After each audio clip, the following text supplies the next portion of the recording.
그러니까 네. 지금 시장 전체 상황이 안 좋은데 그나마 좋은 물건이기 때문에 싼 가격으로 내놓으면 팔릴 수 있는 거고 거래가 체결이 되는 건데 그쵸 그쵸. 아예 다른 지역은 그 거래 체결 거기까지도 안 가기 때문에 안 찍히는 거고 자료에 나오지 않는 거고. 그쵸. 9월 달에는 보통 매월 한 7,200건이 거래가 돼요, 아파트가. 근데 지난달에 거래량은 386건입니다. 20분의 1. 20분의 1이네요 진짜. 평년 대비 5분의 1. 오늘은 저희 웅달 책방의 부동산 사회자를 맡고 계신 덕현님을 모시고 오늘은 말씀을 들어보는 시간을 갖도록 하겠습니다. 또 덕현님께서 앞으로 3년 부동산에 미쳐라라는 책을 또 써주셨고 네. 시장을 또 정확하고 냉철하게 보시기 때문에 오늘 또 귀한 내용 많이 전달해 주실 거라고 생각합니다. 덕현님 안녕하세요. 안녕하세요. 네. 셀프 소개 한 번 더 부탁드릴까요? 저는 청년분들의 내 집 마련을 돕는 카페와 유튜브 채널을 운영하고 있고요. 또 웅달 책방에서 부동산 사회자로서 이제 일하고 있습니다. 네. 네. 그리고 7년차 실전 부동산 투자자이기도 합니다. 7년차. 7년차. 공부는 17년차가 맞죠. 제가 2000년 초반부터 공부를 했으니까. 근데 실제로 투자를 시작한 건 2016년 초 정도니까요. 7년차 부동산 투자자입니다. 덕현님 그러면은 요즘 시장 상황에 대한 질문부터 한번 들어가 보도록 할게요. 네네. 제가 어젠가 며칠 전에 이렇게 신문을 보니까 부동산 서울 수도권 가격이 2019년 심지어 어떤 곳은 2018년까지도 하락했다. 뭐 이런 기사가 나오더라고요. 그래서 네. 요즘 시장 상황이 정말 어떻게 돌아가고 있는 건가. 네. 그래서 궁금하더라고요. 어떻게 보고 계세요? 시장 상황은 말씀하신 것처럼 굉장히 좋지가 않습니다. 그때 제가 웅달 책방에 나와서 8월까지는 일단 매수를 중지하시고 상황을 지켜보셔라. 맞아요. 라는 얘기까지 드렸는데요. 지금 그때보다도 이제 더 나빠졌죠, 사실은. 더 나빠지고 이제는 모든 게 결정이 돼서 조금 뒤에 제가 말씀드리겠지만 내년 적어도 봄 정도까지 더 관망하시는 게 월등하게 이제 내 집 마련하시는데 좋은 상황이 됐어요. 그래서 지금 많이 하락을 했는데 아직은 그 말씀하신 19년 뭐 초집값, 2018년 뭐 말 정도 집값이 떨어진 데가 아직은 서울 쪽에 이 전국 전 범위적으로 번지진 않았어요. 그냥 일부 사례가 나오고 있죠. 거죠. 근데 그게 저는 많이 이제 더 심해질 거라고 봅니다. 그리고 경우에 따라서는 2018년 집값, 17년 집값까지도 갈 가능성이 있다. 그건 제가 뒤에 2017이요. 네, 조금 더 그 표라든가 아니면은 저 중국 부동산 경제 위기 이슈를 말씀을 드리면서 말씀드릴게요. 네. 어쨌든 지금 시장 상황은 굉장히 좋지 않고 거래가 안 되는 상황이다. 거래가 되는 가격, 호가는 되게 높은데 살 생각이 없어요. 지금 그 가격에. 거래량이 없는 거죠. 그렇죠. 거래량이 엄청나게 떨어졌고 거래가 되는 건 말씀하신 것처럼 정말 급급매. 그러니까 호가는 있는데 네. 거래는 안 되는 거고 네. 거래가 되려면 급급매 가격으로. 그렇죠. 그리고 그 급급매로 거래가 되는 지역들이 되게 좋은 단지입니다. 그래요. 매각 지역이 아니고. 그러니까 외곽 지역이거나 뭐 단지 수가 적거나 역세권이 아니거나 이렇게 뭔가 조건이 떨어지는 지역들은 그 정도 가격에 지금 매수자분들이 사주질 않아요. 그러니까 우리가 신문에서 여기 뭐 6억 떨어졌다, 뭐 5억 떨어졌다 막 이런 곳들이 보시면은 그 지역의 나름 랜드마크이거나 상급 아파트 대단지거든요. 그러니까 그 정도 되니까 이 정도 가격이면 내가 여기 결국에는 오를 지역이니까 사는 거지. 뭐 나홀로라든가 아니면 뭐 언덕에 있는 소형이라든가 그런 것들은 그 정도 가격에 지금 거래가 안 되고 있습니다. 물론 통계상으론 거래가 안 되니까 가격이 안 떨어졌죠. 그러니까 우리는 잠시만 엘리트 왜 이렇게 많이 떨어져? 라고 얘기를 하지만 엘리트니까 지금 거래가 되고 있다고 보셔야 되는 거예요. 네.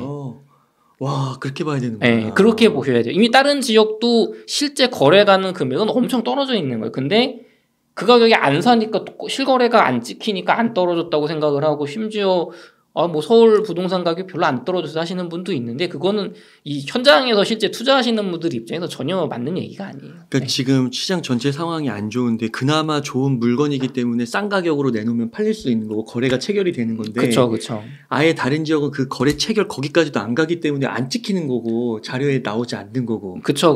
그거 더 낮춰야지 내가 여기를 사겠어 하는 지역들인 거죠.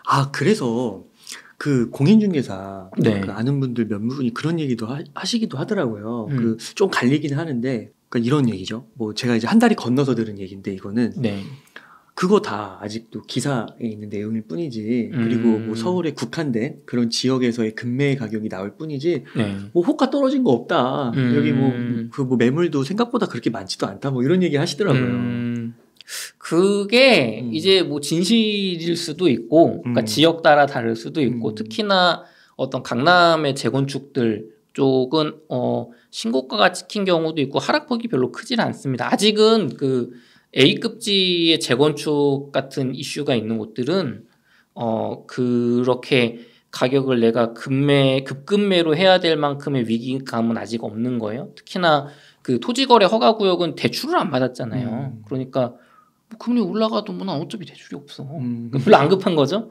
그리고 이 위기가 그래도 곧 지나가지 않을까? 아직 버틸 힘이 있는 거예요. 제 웅달책방 혹시 그 6월 달쯤에 첫 출연하셨을 때 아마 웅달님이 저한테 강남에 그 상급지는 안 떨어진다는 질문을 해서 제가 뭐 말도 안 되는 얘기하고 하면서 막 결국엔 다 떨어진다 막 그런 얘기 한번 했었거든요. 맞아요.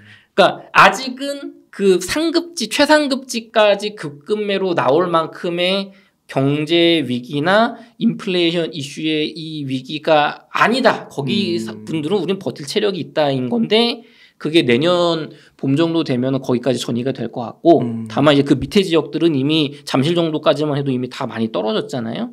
근데 이제 그 중개사님이 그런 최상급지에 계시면 그분 입장에서는 아닌데 우리는 별로 호가도 안 떨어지고 별로 이렇게 싸게 팔 마음이 없어. 그러니까 그게 진실일 수가 있는 반면에 대부분의 중개사무소 이제 하시는 분들 입장에서는 그렇지 않을 거예요. 그렇지 않을 거예요.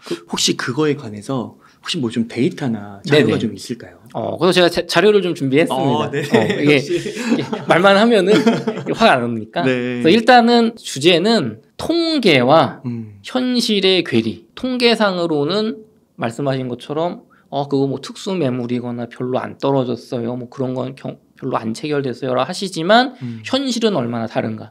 제가 보여드릴게요. 그래서 지금 보시는 게 제가 부동산 지인이라는 어플을 통해서 뽑은 PIR 지수예요. 그 소득 대비 그 전국의 평균 가구 소득 대비 평균 집값이 얼마나 되냐. 여기 서울 기준에 한창 비쌌던 올해 상반기 때는 평균 가구 소득이 6천만 원인데 평균 팔사가 15억 정도 했거든요. 한 24년 모아야 된다. 근데 요 가격이 이제 2019년 1월 기준으로는 이제 한 9억 정도거든요. 그러니까 한 35% 정도 폭락한 가격이에요. 그때 제가 웅달책방 나와서 말씀드린 게 서울은 2019년 1월 집값이면 비싸진 않다. 맞아요. 적정 가격 범위에 들어오는 거다. 경기도는 2020년 1월 집값까지 떨어지면 적정 가격 범위에 들어오는 거다라는 말씀을 드렸는데 지금 그 정도에 들어와 있거든요. 들어왔어요 지금. 보여드릴게요. 근데 지금 그러니까 우리가 생각할 때는 요 가격까지 지금 실제 거래가 나왔다는 거잖아요. 그렇죠? 아까 말씀하신 게 18년, 12월, 뭐 19년 초. 근데 통계상으로 보면 여기 뒤에 지금 여기가 지금 우리는 10월 달이거든요. 이 그래프가 뭐 거의 안 빠진 것 같죠. 그대로잖아요 지금. PIR이죠. 그 초록색. 네, 여기는 지금 하나도 안 떨어졌어요. 실제로 뭐 부동산 통계를 봐도 서울 집값 별로 안 떨어졌는데 얼핏 보면은 공인중개사분들이나 오늘 상승론자분들이 말하는 게 맞는 것처럼 보여요. 부동산 별로 안 떨어졌어. 통계상으론. 그런데 경기도도 마찬가지입니다. 경기도도 2020년 1월 집값이면 지금 7억 정도 하던 게 4억 5천까지 떨어져야 되는데 지금 보시면은 약간 떨어졌거든요. 약간 요게 한 7억 2천 정도 나오던 게 한 6억 8천 정도? 통계상으로는 서울보다는 조금 일찍 하락을 시작했으니까 나왔지만 그래서 요 통계만 보면 여러분이 볼 때는 누구 말이 맞는지 모르겠어로 보이는데 그래서 그때 제가 잡아드렸던 기준점이 서울은 2019년 1월이 최소 요 정도까지는 떨어져야 매수를 해볼 수 있는 가격 매수 적정가의 가장 높은 상단 기준점. 그래서 이 고점 대비 35% 폭락. 경기도는 2020년 1월이거든요. 근데 실제로 시장에서는 이미 이 범위에 들어왔는데 지금 통계는 안 잡히고 있단 말이죠. 그걸 보여드릴게요. 그럼 먼저 이제 구체적으로 매물 얘기를 어떤 지역 분석으로 얼마 떨어진 실거래가를 보기 전에 그럼 이 논리적으로 왜 통계상으로는 떨어진 이 호가도 낮춰지고 실거래가도 팍팍 떨어진 게 나오는데 왜 안 떨어지고 있나 통계상으로는. 그게 왜 그런 거지? 그러니까 이 원인을 먼저 알아야 돼요. 원인은 뭐냐면 거래가 안 돼서 그렇습니다. 거래량이 지금 서울에 보시면 2022년 9월에 여기 거의 안 떨어졌잖아요. PIR이. 네. 근데 거래량이 10년 동안 9월 달에는 보통 매월 한 7,200건이 거래가 돼요. 아파트가. 근데 지난달에 거래량은 386건입니다. 20분의 1. 20분의 1이네요, 진짜. 평년 대비 5분의 1. 평균 10년에 9월 달의 거래량 대비 지금 5% 수준, 20분의 1이죠, 20분의 1. 그러니까 10분의 1도 안 되는 거예요. 그 보시면은 요렇게 그래프, 이렇게 선 파동 치는 게 거래량이고, 요 위에 약간 이렇게 뭐랄까, 면 같은 게 10년 동안의 그 달의 평균 거래량이거든요. 와. 보시면 2021년 여름 정도부터 평년보다 거래량이 절반 수준으로 떨어졌다가 지금 작년 하반기부터는 거의 10분의 1 수준으로 떨어졌다가 지금은 더 최악이네. 그러니까 지금 거래가 안 돼요. 우리가 보는, 여러분이 보시는 부동산원이나 KB시세나 어떤 이런 어플들의 통계에서의 어떤 이런 큰 통계는 거래가 많이 돼야 가격이 떨어지는 거거든요. 총량 기준으로 하는 거예요. 그러니까 그렇구나. 시장에 100개 물건 중에 하나만 거래가 얘가 돼도 안 바뀌겠죠. 얼마 안 빠진 거예요. 실제로 얘는 거래 체결가는 금액은 내려와 있지만 실제로 된 건 하나니까. 그렇죠. 그러니까 시차가 오래 걸리니까 이 사람들이 다 항복을 하고 다 내던져서 체결이 돼야 그러니까 이게 확 떨어지겠죠, 나중에. 그러니까 통계상으론 거래량이 적어서 안 떨어지는 거죠. 그러니까 이게 바다인데 네. 그냥 그 대하로 물 한 푼 푼다고 그쵸. 그거 바뀐 게 있겠어요. 그쵸. 근데 푼 건 푼 거잖아요. 그쵸. 그런 느낌이군요. 그렇죠. 그래서 통계가 잘못된 건 아니라 이게 통계의 이 집계 시스템의 어쩔 수 없는 한계인 거죠. 그러니까 우리 투자자분들은 그 현장에서 그 분위기를 느끼고 이미 이건 가격이 이 가격에 사면 말이 안 돼. 그러면은 이 부분은 이렇게도 질문을 역으로 네. 할 수도 있지 않을까요? 이게 보면 거래가 안 돼서 그렇지 네. 되면 이 가격이 아니다라고 얘기할 수도 있는 거잖아요. 훨씬 낮춘 가격에 체결이 되죠. 그렇게 봐야 된다는 거죠. 그렇죠, 그렇죠. 그러니까 지금 그러니까 아니 뭐 여기는 뭐 5억이 떨어졌는데 저쪽은 뭐 한 3억밖에 안 낮춘 호가가 있어요. 그 3억엔 체결이 안 됩니다. 그 사람이 6억까지 낮춰야 체결이 돼요. 그러니까 이렇게 얘기하시는 분들 있잖아요. 지금이 부동산 하락기냐 상승기냐 알 수 없다. 왜냐하면 거래량이 나와야 어느 정도는 나와야 그걸 판단할 수 있는 거지. 지금처럼 거래가 없는데 어떻게 상승기 하락기를 판단할 수 있냐. 그거는 이제 뭐 논리적으로는, 그러니까 결론적으로는 맞는 얘기인데 근데 이럴 수는 있어요. 그게 이번에 대세 하락기라고 정확하게, 저도 아직까지는 명확하게 표현을 안 하는데, 그 이유는 근데 점점점 가능성이 줄어들고 있긴 한데, 이런 상황에서 지금 집값을 억누르는 미국 인플레이션 이슈와 어떤 러시아 우크라이나 전쟁이 극적으로 해결이 된다면 거래량이 되게 적고 몇몇 단지는 크게 하락했지만 전체적으로는 시장의 실거래가는 유지된 상태에서 이제 이 가격을 호가 낮추지 않는 거죠. 그리고 이 올라가 있는 호가로 사람들이 사기 시작하는 거죠. 그러면 역사적으로 이 기록에서는 그냥 지금 시기는 잠깐의 조정기였어. 거래량이 적었던 빙하기였어로 끝나겠지만 그렇게 되지 않고 이 호가로 버티고 있던 분들이 계속 상승하는 금리 인상과 외부 경제 위기에 더 가격을 급급매로 낮춰서 던지기 시작하면, 그러면은 그때는 명확하게 이 통계상에도 하락이 잡히겠죠. 근데 지금 말씀을 들어보니까 진짜 매크로 이슈를 봤을 때 보면은 또 한국은행이 기준금리를 또 빅스텝을 했잖아요. 그렇죠. 0.5% 올렸죠. 그러니까 그리고 전쟁은 지속되고 있고 뭐 핵리기도 네. 나오고 있고, 그 다음에 연준에서도 계속해서 FOMC에서 금리를 올릴 것이라고 보고 있고, 그러니까 그런 걸 고려하면은 말씀하신 대로 이게 여기서 찍고 다시 상승을 한다고 보기보다는 진짜 가격이 더 낮추지 않는 이상 거래가 안 된다라고 보는 게 더 합리적일 것 같아요. 그렇죠. 저도 그래서 같은 시각으로 지금은 워낙 외부 이슈가 단기간에 해결되기는 어려워 보이기 때문에 그냥 하락으로 해석을 하는 게 맞다고 보고 저도 그런 관점을 가지고 있습니다. 네. 그러니까 이게 통계와 현실의 괴리군요. 네. 그러니까 통계는 항상 늦어요. 우리 상상할 때도 그랬잖아요. 그러니까 이게 통계와 현실의 괴리군요. 네. 그러니까 통계는 항상 늦어요. 우리 상상할 때도 그랬잖아요. 그래서 서울도 이렇고요. 경기도도 마찬가지예요. 경기도도 여기서 지금 경기도는 거래량이 이제 16,000건은 나와줘야 되는데 10분의 1. 10분의 1 수준이죠. 그러니까 경기도도 마찬가지입니다. 근데 서울보다는 거래량이 2배네요. 그래도 좀 서울은 이제 20분의 1, 5%, 경기도는 한 10%. 그러니까 조금 더 떨어진 통계로 잡혔죠. 약간은. 근데 이제 이거는 지금 제가 보여드린 건 이제 그래프였고, 진짜 현실을 알려드릴게요. 먼저 잠실을 말씀드리겠습니다. 잠실 우리가 하락을 많이 잠실의 대표 단지들은 뭐 엘스, 리센츠, 트리듐, 그다음에 잠실주공 5단지 재건축 이 정도가 되겠죠. 엘리트. 근데 여기서 이제 제가 한 단지씩을 뽑아 볼게요. 그래서 엘스 같은 경우는 한창 비쌌을 때 와.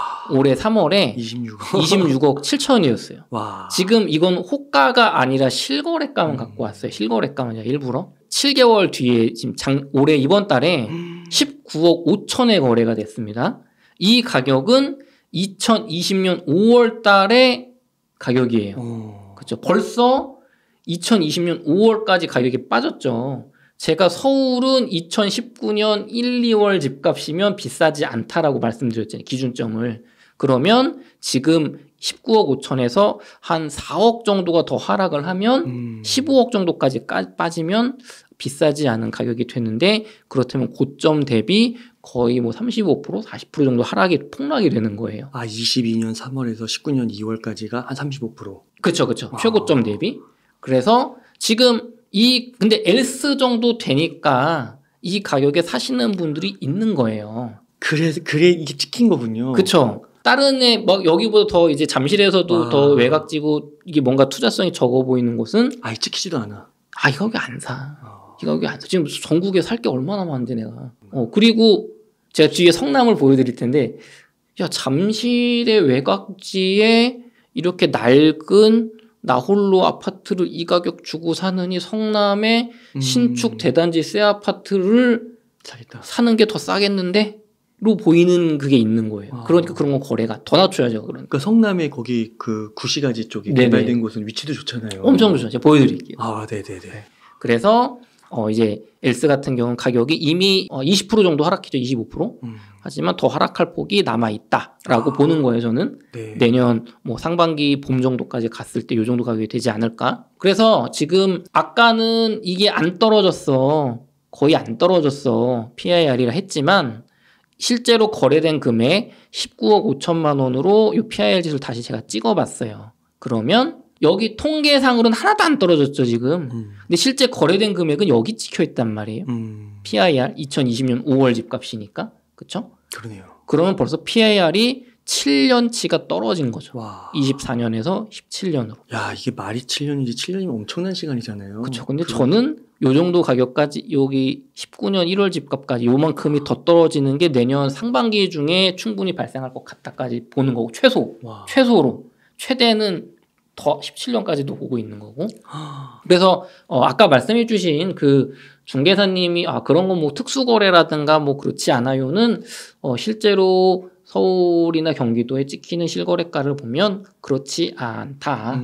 그렇지 않다. 그분이 계시는 뭐 상급지의 재건축이라면 그럴 수 있겠지만 아직 거기는 이 정도까지 빠지지 않았거든요. 뭐 서울만 그런 건 아닙니다. 경기도의 송도 한번 가볼게요. 그러니까 또 송도도 요즘 하락폭이 좀 크단 말이에요. 인천의 입주 물량이 내년까지 굉장히 많아서, 그러니까 되게 내 집 마련하시거나 타이밍 좋게 저가 매수하시기 되게 좋아요, 사실은.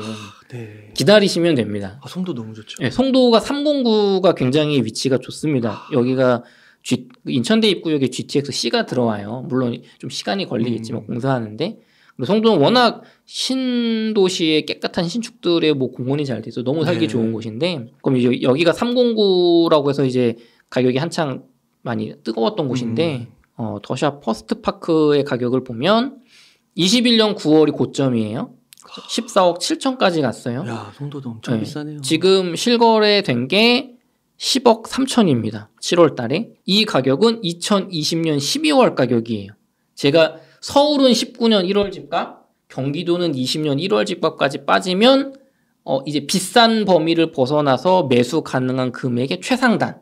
더 싸질 수도 있는데, 그러니까 정상 범위에서 가장 비싼 축이 들어온다고 했잖아요. 그러니까 지금 송도는 벌써 거의 다 왔어요, 사실. 많이 왔어요.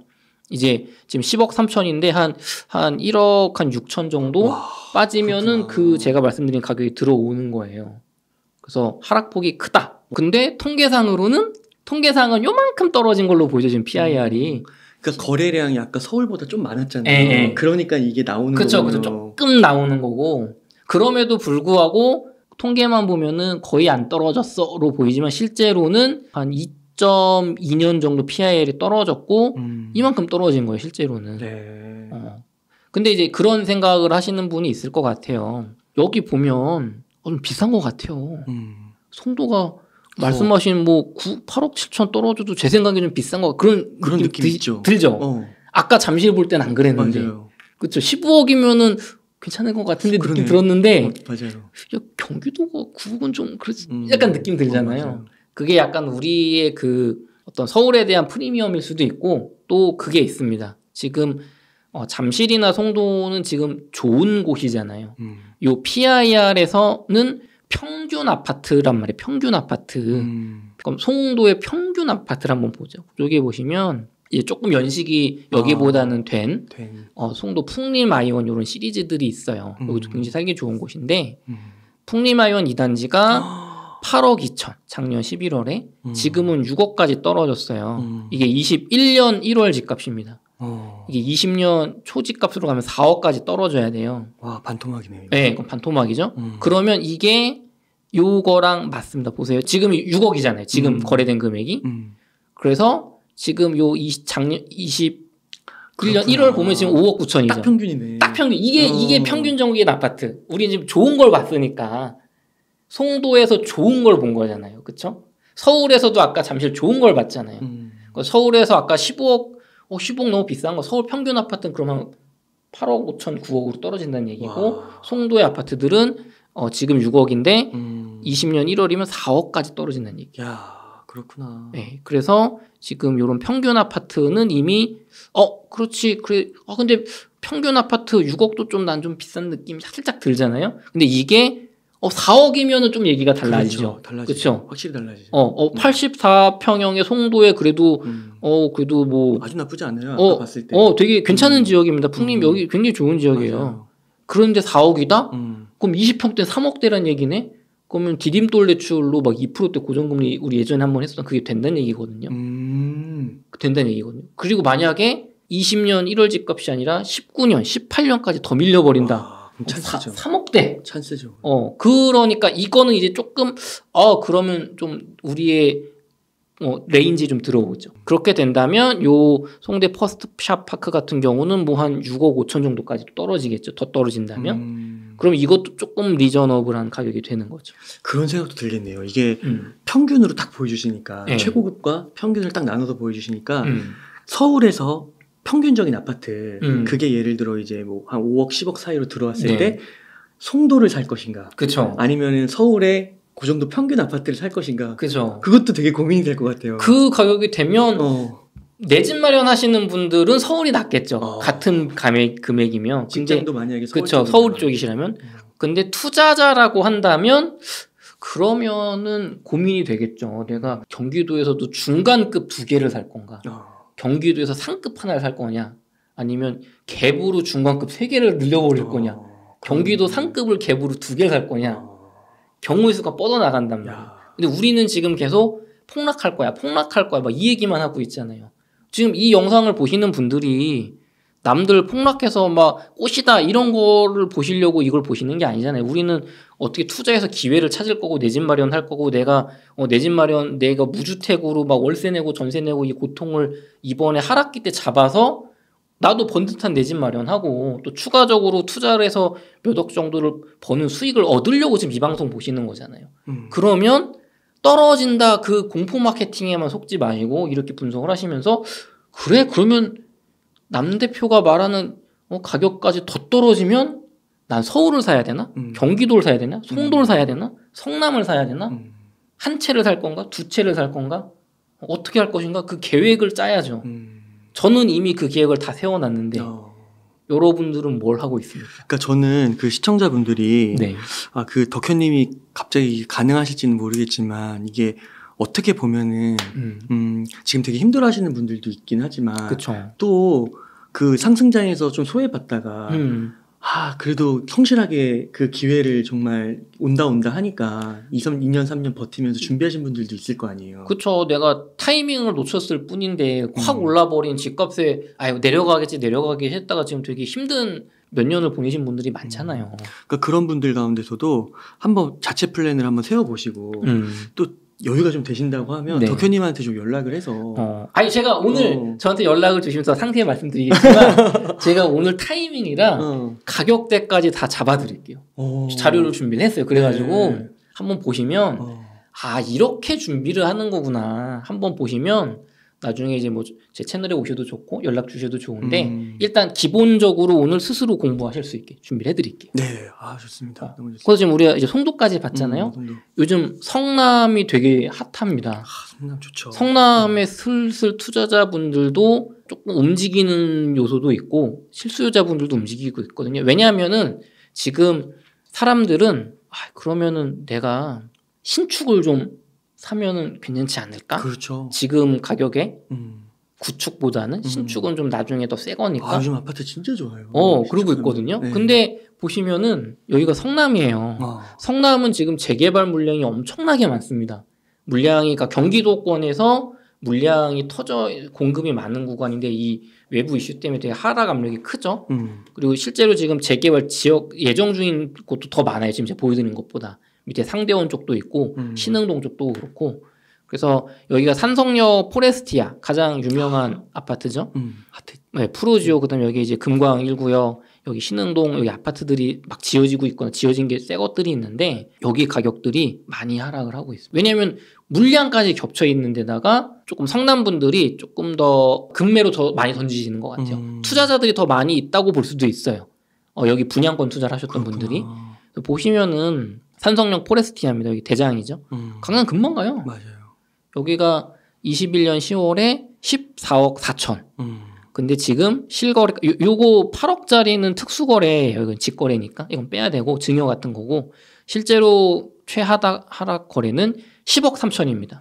이게 2020년 3월 집값이에요. 제가 2020년 1월 집값이면은 정상범위라고 했는데 경기도에서. 네, 경기도에서 송도보다 얘가 더 하락폭이 큰 거예요. 지금 가격대로 보면.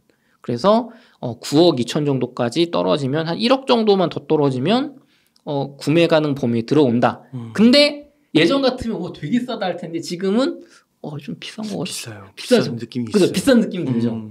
이게 벌써 우리가 심리가 바뀌고 상황이 바뀌면서 야 15억짜리가 9억이 됐어.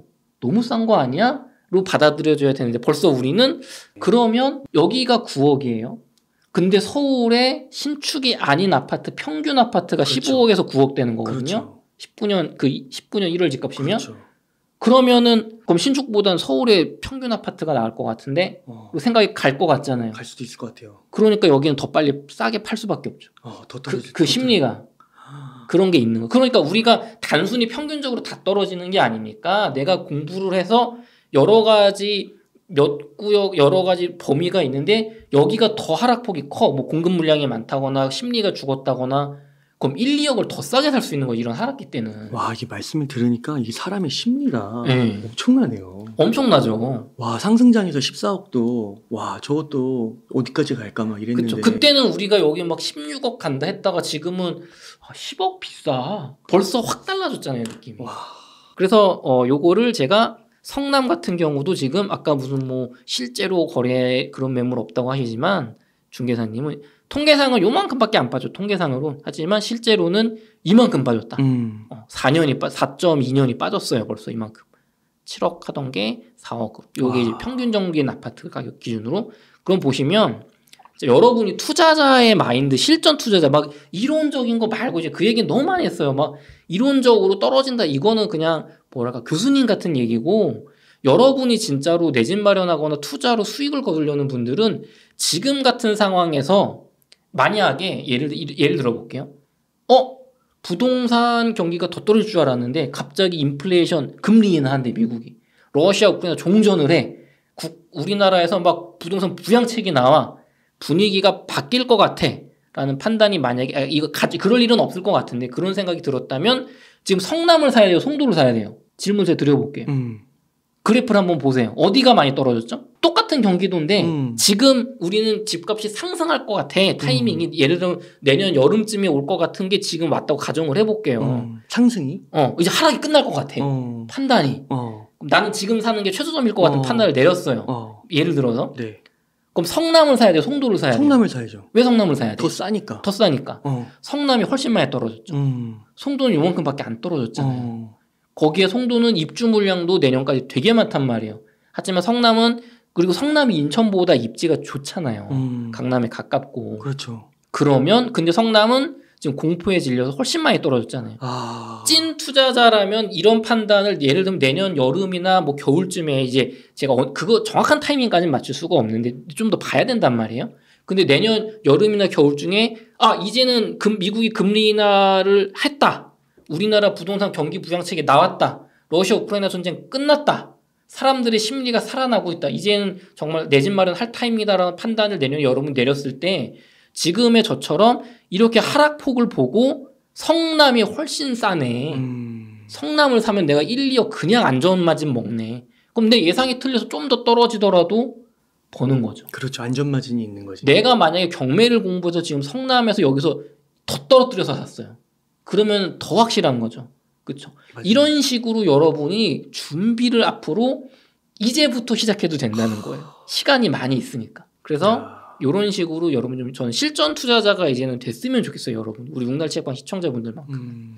진짜 너무나도 구체적으로 꿀팁을 주셔가지고 와 오늘은 진짜 어떤 생각이 드냐면은 되게 진짜 그 희망 이런 게 이제 예전에는 그냥 말로만 듣고 그쵸. 그런 날이 올까 했는데 점점 뭔가 보이는 것 같은데 오늘은 되게 확연하게 이제 눈앞에 이렇게 뭔가 딱 나타난 것 같아서 진짜 좀 놓치지 마시고 희망을 놓치지 마시고 지금부터라도 열심히 원화책을 하고요. 열심히 돈 모아가지고 한번 노려보면 너무 좋을 것 같아요. 그럼요. 이게 여러분이 나는 솔직히 한 3천만 원밖에 저축한 게 없어서 저랑은 딴 얘기예요. 제가 뭐 5억 어디서 이렇게 하시겠지만 내년에 그런 상황이 정말 더 하락폭이 커지면요.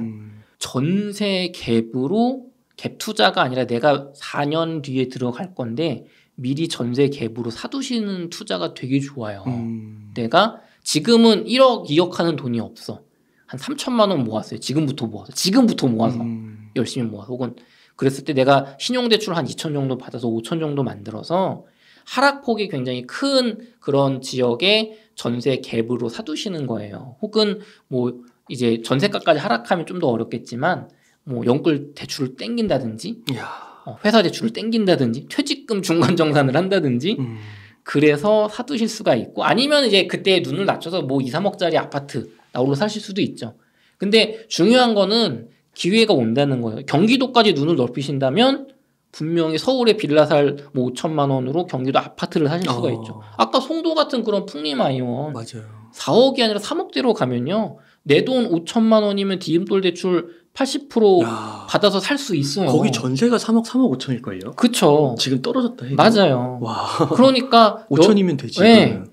그러니까 거기에 만약 경기 부동산 부양책으로 정부 측에서 생애 최초 90% LTV 해줄게요. DSR 폐지하고 해줄게요. 뭐 6억 이하는 DSR 안 볼게요. 이런 거 나올 수도 있단 말이에요. 그럼 송도를 무자본? 네, 무자본으로 투자로 할 수도 있는 거고. 그렇죠. 그러니까 여러분이 지금 모으신 돈이 적다고 해도 희망을 잃지 마시고 몇 천만 원만 모아보자. 그리고 공부를 하자. 지금은 여러분이 정말 큰 기회가 왔다. 내 집 마련하시는 내가 무주택의 고통을 벗어날 기회가 왔고 자산 증식의 기회가 왔다. 그러니까 공부하고 준비하고 동시에 경제 위기가 올수니까 내 직장을 지키기 위해서 노력을 하자. 제가 타이밍과 가격까지 한번 알려드려요. 이미 전망이 나왔고 나는 거기서 어떻게 해야 되는가를 고민을 하셔야 되는 거고 저는 그 얘기를 드리고 싶은 거예요. 아까 좀 더 기다려보자. 네. 라고 얘기했잖아요. 네. 언제까지 기다려야 될까요? 일단은 네. 이유를 알아야 돼. 그냥 기다리는 게 떨어지니까 기다린다는 건 그거는 찐 투자자의 자세가 아닌 거예요. 오를 거니까 더 오르겠지. 떨어질 거 더 떨어지겠지. 이건 말이 안 되잖아요. 이유가 있을 거 아니에요.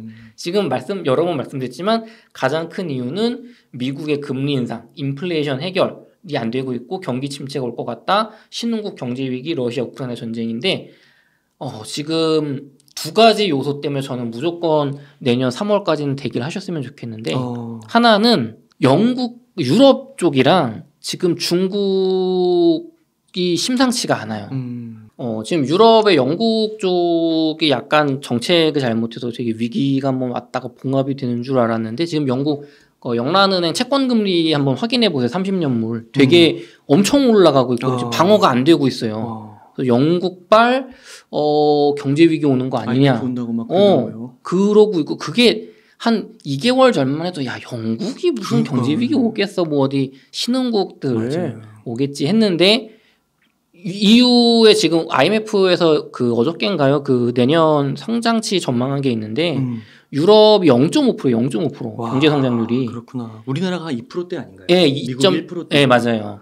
우리나라는 선방을 했는데 그 선진국들 경제 전망치가 올해보다 거의 반토막 수준으로 나서 그래서 경제 성장률이 선진국이 거의 반토막 수준으로 내년 예측을 하고 있단 말이에요. 그러니까 경기가 더 안 좋아질 거다. 네. 이게 베이스인데 우리나라의 더 큰 문제는 뭐 가계부채 이슈 같은 우리나라 국내 요인도 있지만 지금 중국이 심상치가 않아요. 진짜로 심상치가 않아요. 제가 9월 달에 제 강연 때 잠깐 중국 좀 심상치 않은데 그래도 잘 막지 않겠어. 이 정도 느낌이었는데 중국 부동산은 여러분이 한번 공부를 해보시면 약간 우리나라 IMF 때 구조거든요. 그래요. 빚으로 돌려막은 성인데 그러니까 우리나라 가계부채는 심각하다 하지만 그렇게 심각하진 않아요. 어떻게 볼까? 뭐랄까? 아 여기 좀 조심해야 돼 이런 느낌이면 거기는 야 저거 터지면은 진짜 IMF 온다. 근데 뭐 카드로 돌려막기를 못 할 것 같다. 그러니까 우리나라는 빚이 좀 많으니까 이게 긴축 재정하고 이제 빚을 갚자 이게 해결되는 범위라면 걔네는 지금 카드 돌려막기로 막고 있는 거거든요. 그러니까 우리나라도 우리나라 자체적으로 보면은 이게 과거에 비춰봤을 땐 심각하다고 할 수 있는데 중국이 너무 심각하니까 덜 그렇게 보이는 거군요. 그렇죠. 이제 우리나라 IMF 전에 막 기업들 막 그 대출 막 300% 1000% 막 해서 맞아요. 막 했잖아요. 네, 다 무너졌죠. 그거 막 정부 돈으로 하고 중국은 그런 구조예요 부동산이. 근데 그거를 지금 그래서 기업들이 거의 지금 중국의 건설 쪽이 망해가고 있는데 정부에서 돈을 안 빌려주고 있단 말이죠. 돌려막기를. 중국 경제가 굉장히 어려워질 거란 말이죠. 코로나 막 제로 코로나 정책 이상한 거 한다고 막 더 그렇죠. 망하고 있는데 그러면은 우리나라 입장에서는 중국은 우리나라 경제의 3분의 1을 차지하는 파트너잖아요. 그럼 우리나라 경제도 굉장히 안 좋아질 거 아니에요. 거기에 야 중국 부동산 지금 버블 터져서 50% 폭락했어. 60% 폭락했어.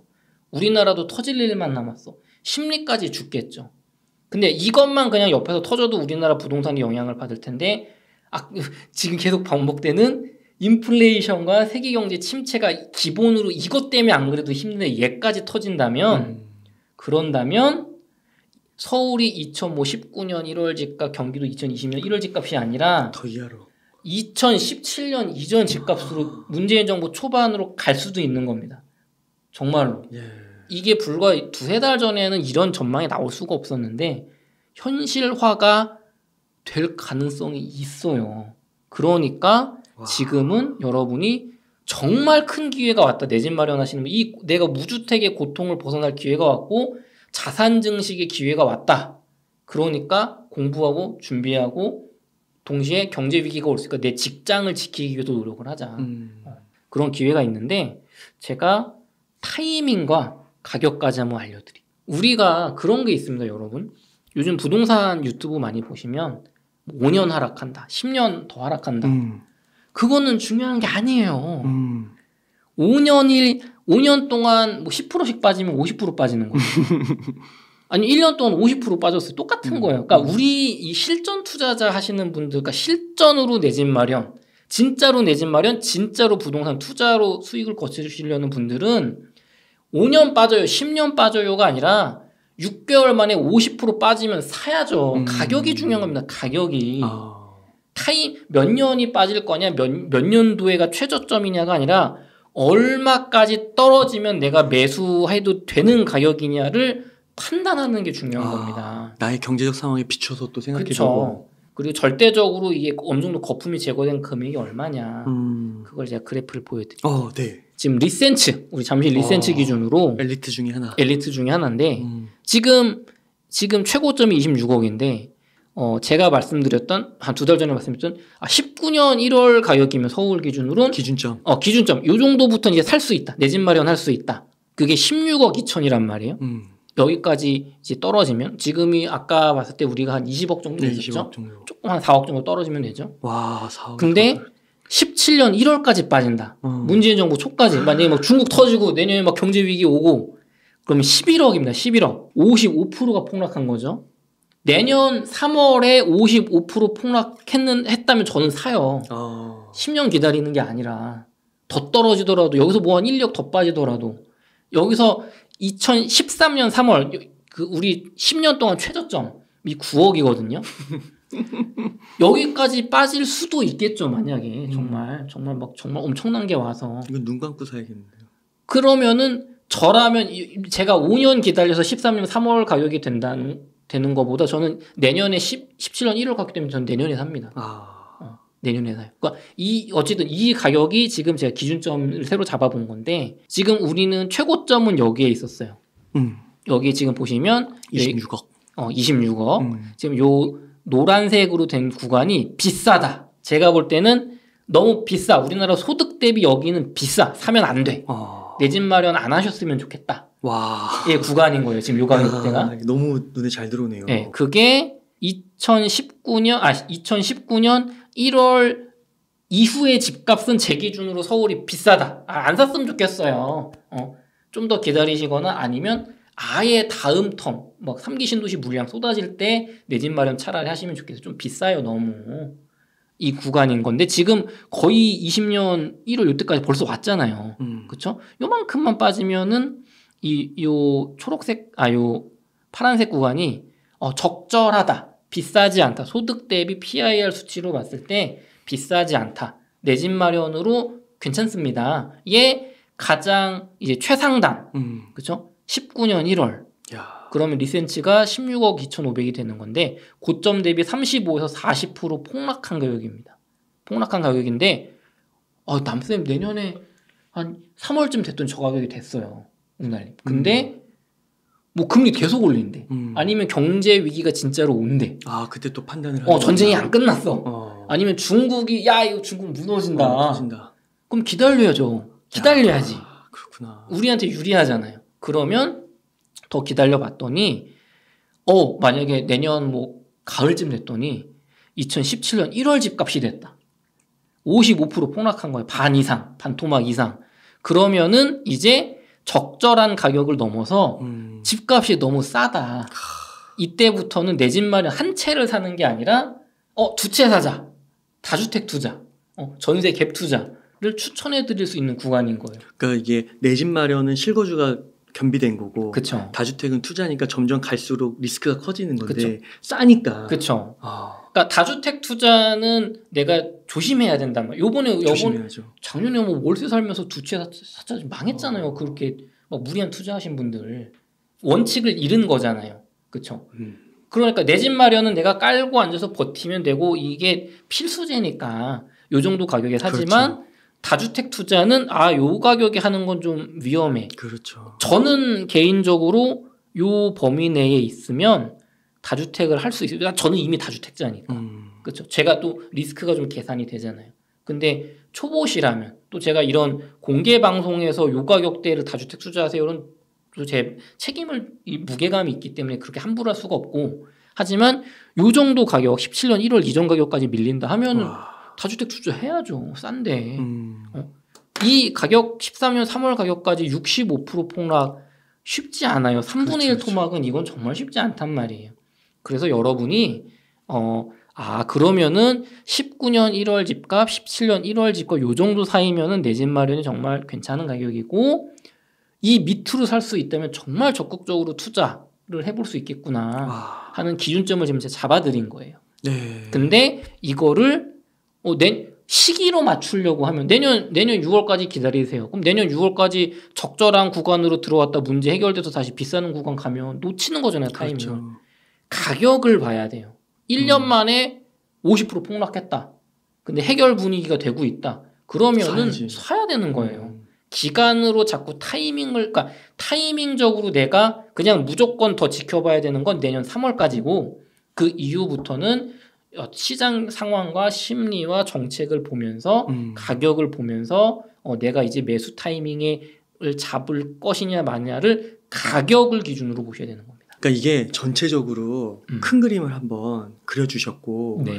이제 저희가 고민할 타이밍은 지금 시점에서는 정말로 그 19년 1월 그 네. 가격대가 오느냐를 정말 그쵸. 매의 눈으로 그렇죠. 주시를 하고 있어야 되고 네. 그때 와서도 바로 덜컥 부동산은 또 큰 자금이 들어가는 거니까 살 게 아니라 그렇죠. 말씀해 주신 대로 그 포인트가 너무 좋았던 것 같아요. 그렇죠. 그거를 제가 주기적으로 한 달 단위로 나오면서 말씀드릴게요. 근데 이렇게 네. 이거를 이렇게 양질의 콘텐츠를 네. 이렇게까지 공유해 주셔가지고 진짜 네. 너무 감사합니다, 진짜. 그래서 평균 아파트 가격으로 한 말씀만 더 드려보자면 이제 이건 리센즈 비싼 아파트잖아요. 좋은 거. 야, 평균 아파트 또 나와요? 서울의 평균 아파트는 요 PIR 가격으로 보면 됩니다. 네, 그렇죠.